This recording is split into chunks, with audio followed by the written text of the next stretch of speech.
My mother was truly gone. In the weeks and months that followed, my life was like anyone else's who had unexpectedly lost their parent. There were affairs to settle, arrangements to make, and a lifetime of adjustments to consider.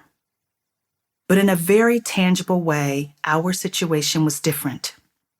A drunk driver had killed my mother, and amid our grief, we were quickly thrust into a murder trial, one that would drag on for 5 years.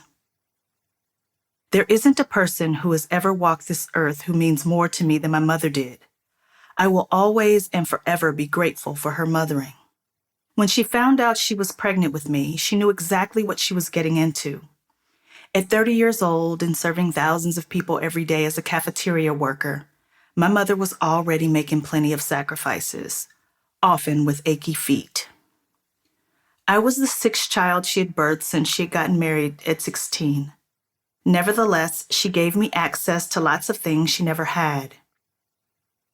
She made sure that I knew I believed I was talented. Whether it was true or not, she wouldn't allow me to waste that talent. Even in areas where I was less than skilled, she was an encourager.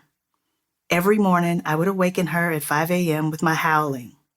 She listened, no matter how awful it sounded. When I left for college, she even told me she missed my singing. Every day she cooked breakfast for me before school, knowing that she would have a full day of relentless emotional and physical labor afterwards.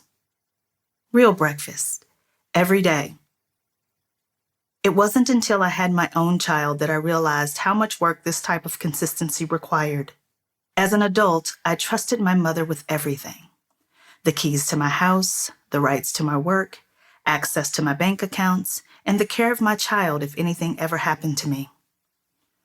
I believed that I would die before she would. I think somewhere deep inside I believed that the world could easily do without me. But how could the world do without my mother? I simply couldn't fathom it. Yet for everything my mother was, she was also the source of why I wanted to get as far away from empathy as possible. My mother would feed anyone who came by. Do you understand what that means when you live in the heart of the city? Throughout the course of the day, easily 50 to 60 people could stop by. And with food as the catalyst, she had many opportunities to hear people's stories. While people were in jail, she would listen to their stories of conversion.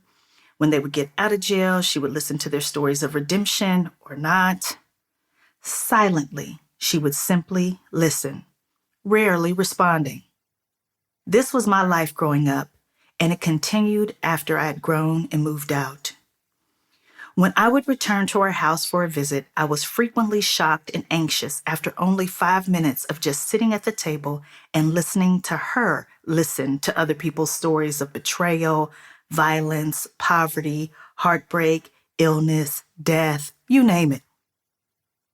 It was all just too much for me. But she could do this all day, every day.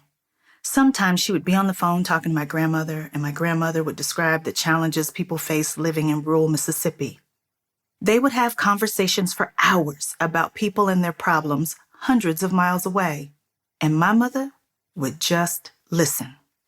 Always attentive, she would then add those people to her prayer list.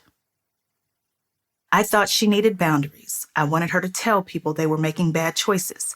I wanted her to let them know after the 3rd or 4th or 5th incident that she wasn't going to listen anymore. I just couldn't understand how anybody could listen to all those problems, reasons, stories, and excuses and keep calmly smiling. Mostly, I would describe her reaction as centered and measured throughout. Witnessing my mother's endless capacity to care, a trait that I thought was wasted on people who were making bad choices, people who were taking advantage of my mother, I built a shield of armor around my own heart. I even built a lack of ability to listen. Unlike my mother, I began to view the world solely with objectivity. I constantly asked myself, what would I want to happen if it weren't me? What would I want to happen if I didn't know these people? What are the people on the other side of the world doing right now who know nothing of these issues?